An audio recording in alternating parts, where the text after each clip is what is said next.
किसान के मटके और लालची राजा की कहानी। एक किसान को एक छोटा सा खेत था और वह उसी खेत में हर रोज मेहनत करके जो फसल होता था उसको बेचकर उसका गुजारा होता था। एक दिन की बात है जब किसान अपने खेत में मेहनत कर रहा होता है तो एक दिन खेत में गड्ढा खोदते समय उसे जमीन में गड़ा हुआ एक मटका मिला। वह मटका आकार में बहुत बड़ा था, इतना बड़ा कि उसमें पूरा का पूरा इंसान ही समा जाए। किसान मटके को देखकर सोचने लगा, अरे इतना बड़ा मटका, इसमें तो एक साथ कई 100 लोगों का खाना बन जाएगा। इसे घर ले चलता हूँ, जब किसी अवसर पर घर में मेहमान आएंगे तो यह मटका काम आएगा। उसने मटके को जमीन से निकाला और खेत के किनारे लगे एक पेड़ के नीचे रख दिया। उसके बाद वह फिर से काम में जुट गया। दोपहर में जब खाने का समय हुआ तो अपनी कुदाली जमीन से निकले मटके में डालकर वह पेड़ के नीचे खाना खाने बैठ गया। खाना खाकर जैसे ही वह उठा, उसकी नजर मटके में रखी, अपनी कुदाली पर पड़ी।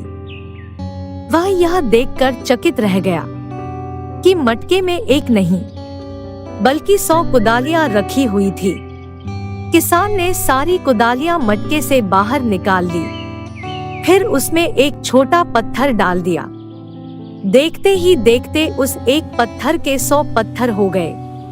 किसान को समझते देर नहीं लगी कि वह कोई साधारण मटका नहीं बल्कि जादुई मटका है जो किसी भी वस्तु को 100 गुना कर देता है। किसान जादुई मटका अपने घर ले आया। अब जब भी उसे किसी चीज की आवश्यकता होती तो वह उसे जादुई मटके में डाल देता। मटके से एक के बदले उसे 100 चीजें मिलती। जादुई मटका हर चीज को 100 गुना कर देता था, फिर चाहे वो खाने की चीज हो, कपड़ा हो, सोने के सिक्के हो। किसान को अब किसी चीज की कमी न रही। वह दिन पर दिन धनवान होता गया। किसान की समृद्धि की बात उस राज्य के राजा के पास पहुंची तो उसने इसका भेद जानने के लिए अपने गुप्तचरों को उसके घर भेजा। कई दिन किसान के घर का चक्कर लगाने के बाद एक दिन गुप्तचरों को किसान के जादुई मटके का भेद पता चल गया। उन्होंने यह भेद राजा को जाकर बताया। राजा लालची था। जादुई मटके के बारे में जानकर उसके मन में लालच आ गया। उसने सोचा कि वह मटका किसान के पास नहीं बल्कि मेरे पास होना चाहिए। उसने तुरंत सैनिकों को आदेश देकर जादुई मटका अपने पास मंगवा लिया। जब सैनिक जादुई मटका लेकर राजा के पास पहुंचे तो किसान भी पीछे पीछे वहां आ गया।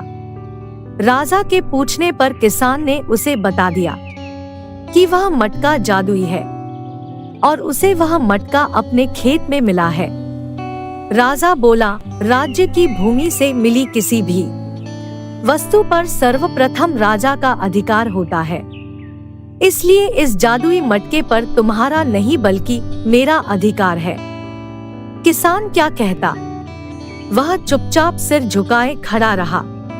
राजा जादुई मटके को पास से देखने के लिए अपने सिंहासन से उठा और मटके के पास जाकर उसे देखने लगा। मटके को बाहर से देखने के बाद राजा ने सोचा कि जरा इस मटके के भीतर झांक कर तो देखूं कि आखिर इसमें जादू कैसे होता है। राजा जादुई मटके में झांकने लगा। इसी बीच उसका पैर लड़खड़ाया और वह मटके के अंदर जा गिरा। फिर क्या था, जादुई मटके ने अपना काम कर दिया। एक के बदले अब 100 राजा मटके से बाहर निकले। सभी राजा सिंहासन पर बैठने के लिए आपस में झगड़ने लगे। धीरे धीरे यह झगड़ा बढ़ता गया। सबने अपनी अपनी तलवारें निकाल ली और एक दूसरे पर टूट पड़े। फिर ऐसी मारकाट मची कि कोई राजा जीवित न बचा। सब मारे गए। जादुई मटका अभी भी वहीं पड़ा था। किसान ने सोचा कि इस मटके के कारण वह फिर कहीं किसी समस्या में न पड़ जाए, इसलिए उसने उस जादुई मटके को उठाया और जमीन पर पटक दिया। जादुई मटका फट गया। किसान अपने घर आ गया और उसके बाद से पहले जैसा जीवन जीने लगा, लेकिन उसे कभी किसी चीज का लालच नहीं था, इसलिए वह अपने जीवन में हमेशा संतुष्ट रहा। इसीलिए कहते हैं कि लालच बुरी बला है। लालच करना अच्छी बात नहीं है। दोस्तों, हम आपके लिए इसी तरह की वीडियो लाते रहते हैं। अगर वीडियो पसंद आए तो वीडियो को लाइक करें और चैनल को सब्सक्राइब करें।